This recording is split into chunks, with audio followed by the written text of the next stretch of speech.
Hola amigos, bienvenidos una vez más a esta que es su Granja Humana MX. Y hoy quiero tocar un tema bastante importante, porque si bien todo esto que está surgiendo, el tema de la sustancia, que si Donald Trump está imponiendo los aranceles más grandes, porque va a venir, no nada más es 25% para Canadá, para México, y donde últimamente prácticamente lo está diciendo, México y Canadá no están haciendo lo suficiente. Y el caso de China, bueno, ya empieza la situación de los dimes y diretes, ya incluso la embajada de China en México también escribe un comunicado sobre esto, pero antes de tocar estos temas y sobre todo esto que empieza a salir acá, ¿no? El desmantelamiento de un laboratorio gigante de la sustancia en Canadá hace que Breaking Bad parezca una liga menor, exfuncionario de Donald Trump. Y amigos, allá también se quejan que pues el tema de las leyes en Canadá están limitando el tema para poder estar con la ofensiva por allá. Hay cuestiones acá importantes de la historia y donde es importante ver, ¿no? ¿Quiénes han sido estos personajes en Estados Unidos? Pues que han estado muy alto nivel. Presidentes como Franklin Delano Roosevelt, secretarios de Estado, como el caso de John Kerry. Bueno, ¿quiénes fueron sus padres, sus abuelos, a qué se dedicaron y qué relación hay con China en todo esto? Porque vaya, todo esto que acusa Estados Unidos a México de que somos un narcoestado, que acá es lo peor de lo peor, bueno, quiero que ustedes vean parte de esta historia, se las voy a doblar rápidamente al español, pero aquí está, ¿no? El abuelo del presidente Roosevelt era el rey del opio en China y el mayor narcotraficante de Estados Unidos. Que para muestra, amigos, el caso de la USAID, ¿quién financiaba este tema bajo la administración Biden? Ni crean que era tan atrás, sino la de administración Biden, la USAID en Afganistán, para que fluyese una vez más el tema precisamente del opio en Afganistán, ¿no? Les daba el dinero para que pudiesen irrigar sus campos, para que pudiesen tener todo en punta. Gran parte de las ciudades y la industrialización de Estados Unidos se hizo con este dinero. Amigos, cuando se ponen a ver todo esto que ha estado saliendo y desvelándose del tema, pues, ¿no? Gary Webb, ¿qué pasaba? Lo que ha pasado con el tema de esta agencia de inteligencia y obviamente ya ustedes lo ven, ¿cuál era su fachada principal, ¿no? El caso de la USAID. Quien es que incluso el hijo de Pablo Escobar, él decía que su papá trabajaba para el aparato, ¿no? ¿Cómo se financiaba? ¿Cómo? O sea, ¿no? La familia Forbes se hizo rica también porque eran bad hombres. Y así fueron los verdaderos orígenes de la riqueza de Estados Unidos y del imperialismo occidental que nunca te contarán. Los mismos Estados Unidos que ahora están acusando falsamente de esta sustancia china fueron los mayores narcos de opio y usaron el sufrimiento del pueblo chino para industrializar Estados Unidos. Y en su momento también se acuerdan Gran Bretaña también que les hicieron, que le hicieron a la India sobre todo, ¿no? O sea, amigos, ahora quieren decir es que los malvados y demás. Y ojo, porque después de esto quiero que escuchen la narrativa del otro lado de la moneda, ¿no? Sobre el tema de pues, ¿no? Laboratorio que deja como si fuera de ligas menores lo que veíamos en Breaking Bad. Vean acá, ¿por dónde va todo esto? Porque, híjole amigos, para la élite estadounidense del siglo XIX, China era una mina de oro de las drogas. Warren Delano, el abuelo de Franklin Delano Roosevelt, era el rey del opio de China y el mayor traficante del opio de Estados Unidos. Después de los británicos, recibió el primer barco estadounidense en China para poder ayudar con estas guerras del opio. Y gran parte de esta costa este de Estados Unidos, como el caso Colombia, Harvard, Yale, Princeton, nacieron del dinero de la sustancia. La revolución industrial americana se financió con muchísimo dinero. ¿Y de dónde crees que vino todo esto? De sustancias ilegales del mercado más grande del mundo, era China. A ver si lo entiendo. El abuelo del padre del presidente, que es uno de los presidentes más liberales, Franklin Delano Roosevelt, ¿era un bad hombre? Sí, señor.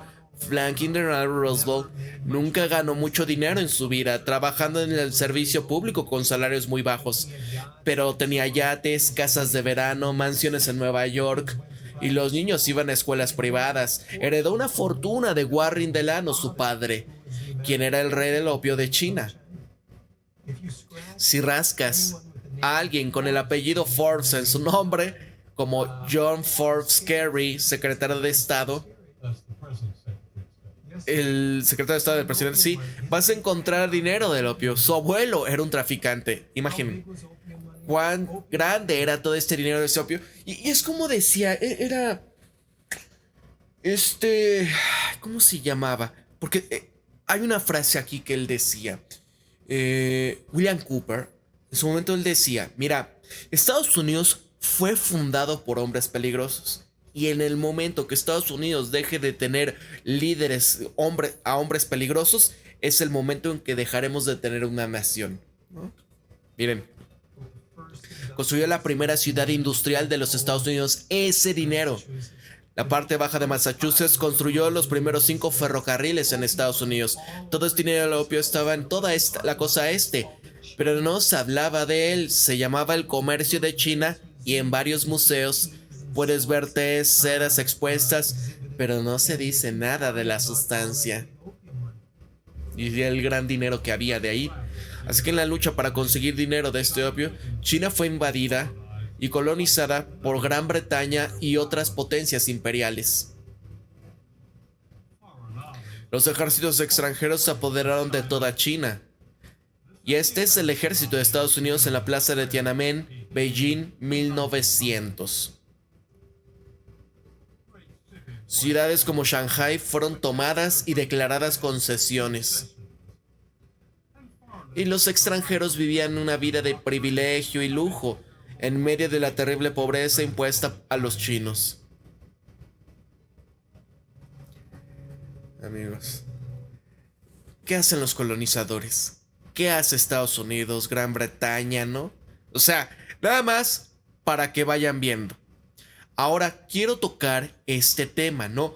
¿Qué va a pasar? ¿Cuál es la narrativa del otro lado? Porque de alguna manera tratan de decir que China es el devorador de mundos, el que está haciendo todo esto. Mira, el desmantelamiento de un laboratorio gigante de esta sustancia en Canadá está haciendo que Breaking Bad parezca una liga menor, el fentanilo. Exfuncionario de Donald Trump. La decisión de último minuto de Canadá de cooperar con el presidente Trump en esta materia de seguridad fronteriza y para los esfuerzos para frenar el tráfico de la sustancia fue un factor clave detrás de la amenaza del presidente de imponer este arancel del 25%. Si bien el primer ministro Justin Trudeau se había comprometido a fortalecer esta seguridad fronteriza en un exfuncionario estadounidense que había dirigido un grupo de trabajo contra esta sustancia durante el primer mandato del presidente Trump, él argumentaba que las leyes canadienses están impidiendo una represión adecuada al flujo de la sustancia en los Estados Unidos. Y él decía para la CBS News, mira, bueno, hace varios meses, este laboratorio, el más grande de la historia del mundo, fue tomado por la Real Policía Montada de Canadá en Vancouver. Hicieron que Breaking Bad pareciese un programa de ligas menores. Y decían, el exfuncionario del Departamento de Estado de David Asher, al corresponsal de política en jefe en la cadena financiada por el Estado canadiense Rosemary Barton en una entrevista el fin de semana pasado. Asher afirmaba que el superlaboratorio de esta sustancia estaba definitivamente conectado con el crimen organizado chino y que también señalaba posibles conexiones con Irán e incluso con bandas de motociclistas rebeldes. Sin duda han habido vínculos con el crimen organizado chino y posiblemente también con Irán. El eje del mal siempre, ¿no? Y así su gobierno no ha hecho públicos los hechos. Creo que saben que se trata de un gran escándalo. Asher continuaba que el hecho de que esto haya surgido y esté vinculado con las bandas de los motonetos que han sido contratadas para ir a Estados Unidos en algunos casos y eliminar a personas como mi ex jefe, el secretario Mike Pompeo, el presidente Trump y otros. Ya sabes, esto es otro nivel de escándalo, ¿no? Ah, caray, a ver, la persona como mi ex jefe. Para intentar, ok. Dije, ya se lo torcieron. Porque Donald Trump le quitó las credenciales de seguridad a Mike Pompeo, ¿no? Por muchas cosas oscuras que hay detrás. Una vez más, ¿no? Hombres peligrosos. ¿Qué pasaba? Bueno, lo más importante en lo que hay que centrarse es que alguien estaba fabricando más de 100 millones de dosis de esta sustancia letal, justamente debajo de sus narices, Así que, ¿cuántos otros laboratorios cree que tiene en su país? Cuestionaba el exfuncionario del Departamento de Estado. Explicaba que Canadá tiene muy poca vigilancia fronteriza y donde la mayoría de las sustancias van desde México a Canadá y luego son transportadas al sur, al noroeste de Estados Unidos en barcos. Prácticamente ya no hay vigilancia policial en los puertos, así que no tenemos idea excepto de nuestras fuentes, de lo que está sucediendo realmente y, bueno, oímos algunas cosas malas. Asher también había afirmado que la Real Policía Montada de Canadá y que el Servicio Canadiense de Inteligencia y de Seguridad son organizaciones de primera categoría, pero el problema de la ley Stinchcombe, básicamente cada vez que intentamos acceder al número telefónico en Canadá, casi todas las redes de lavado de dinero están vinculadas con China, que representan aproximadamente el 90% de todo este lavado de dinero en Estados Unidos. Así que cuando apuntamos a estos números, la policía tiene que informar a esa persona de que en los Estados Unidos se están apuntando a su número. Y eso es una locura. ¿Cómo podemos llevar a cabo una operación policial encubierta en el país? Hay titulares en Canadá que son, por ejemplo, esto. Castro se arrodilla. Canadá enviará 10,000 tropas a la frontera y nombrará un zar del fentanilo para retrasar los aranceles de Trump. O efecto Trump. Canadá se arrodilla y destina 1.300 millones de dólares a la seguridad fronteriza tras amenaza arancelaria. Otro, Estados Unidos y Canadá presentan un posible plan de asociación post-arancelaria para desmantelar la crisis de la sustancia impulsada por el Partido Comunista Chino. Ojo amigos, viene la propaganda, viene el tema, ¿no? Y ojo, cada quien es libre de decidir quién es el devorador de mundos, ¿no? Pero vivimos en un mundo real.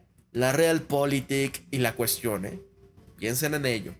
Retrocedamos a abril 2024, cuando cubrimos el Comité Selecto de la Cámara de Representantes sobre China, que revelaba que el Partido Comunista Chino había utilizado reembolsos de impuestos para subsidiar la fabricación y la exportación de productos químicos de la sustancia América del Norte.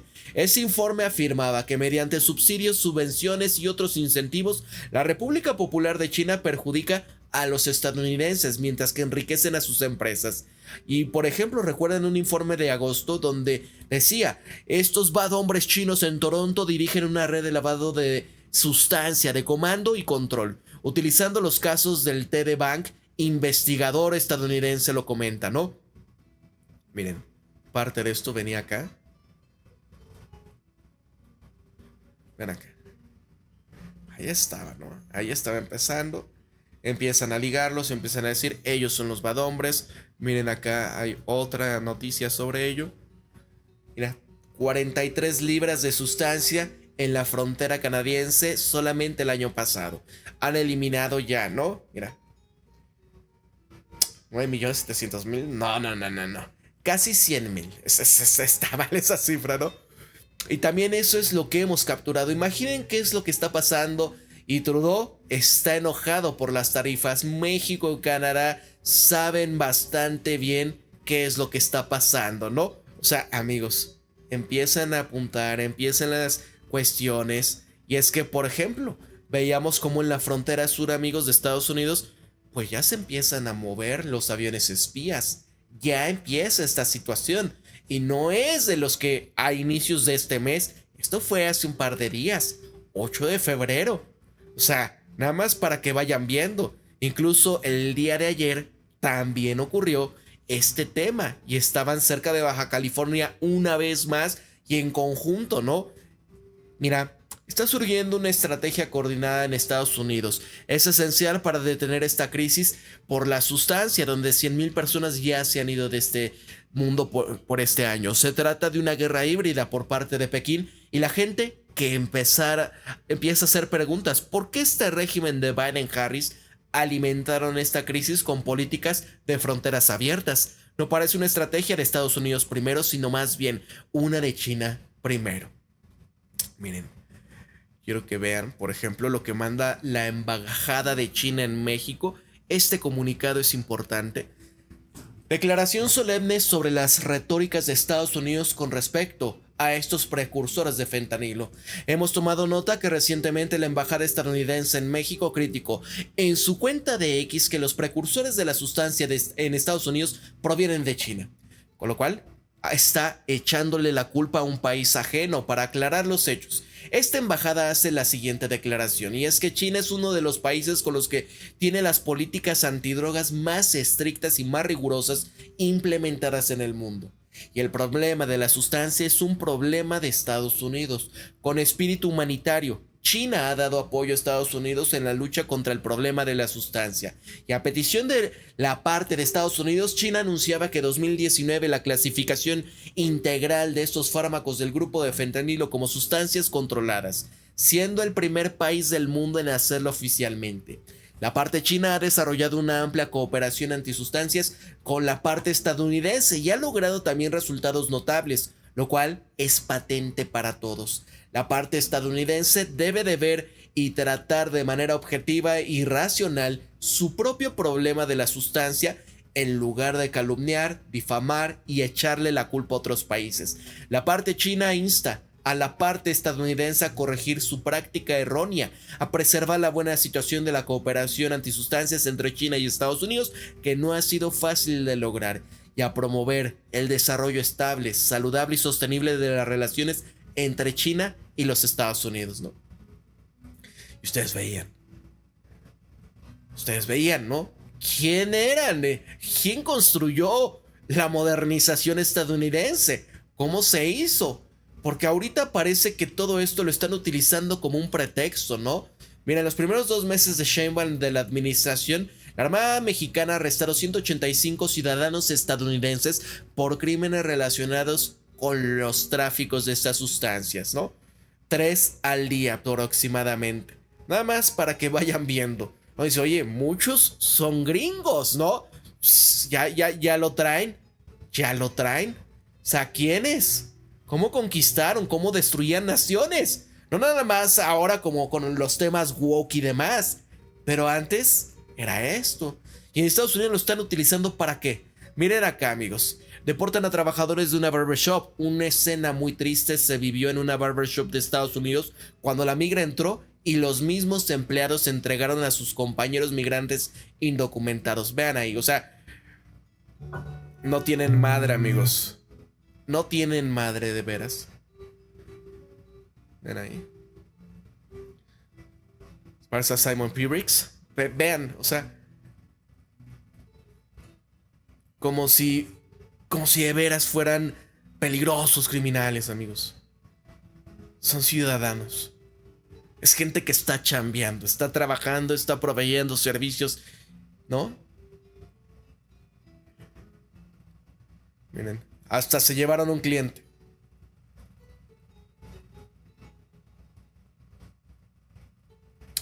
Y en la realidad, ¿quiénes tienen todo ese tema? Esto es nada más un pretexto, amigos. Pero ahí está. Voy a dejarlo hasta aquí. Muchas gracias por haber estado presentes. Compartan en sus redes sociales para quien no conozca esa historia de Estados Unidos, ¿verdad? Roosevelt, el que movía el queso en la crisis del opio en China. Para la Granja Humana MX se despide Pablo. Cuídense mucho, pórtense bien. Nos vemos hasta la próxima.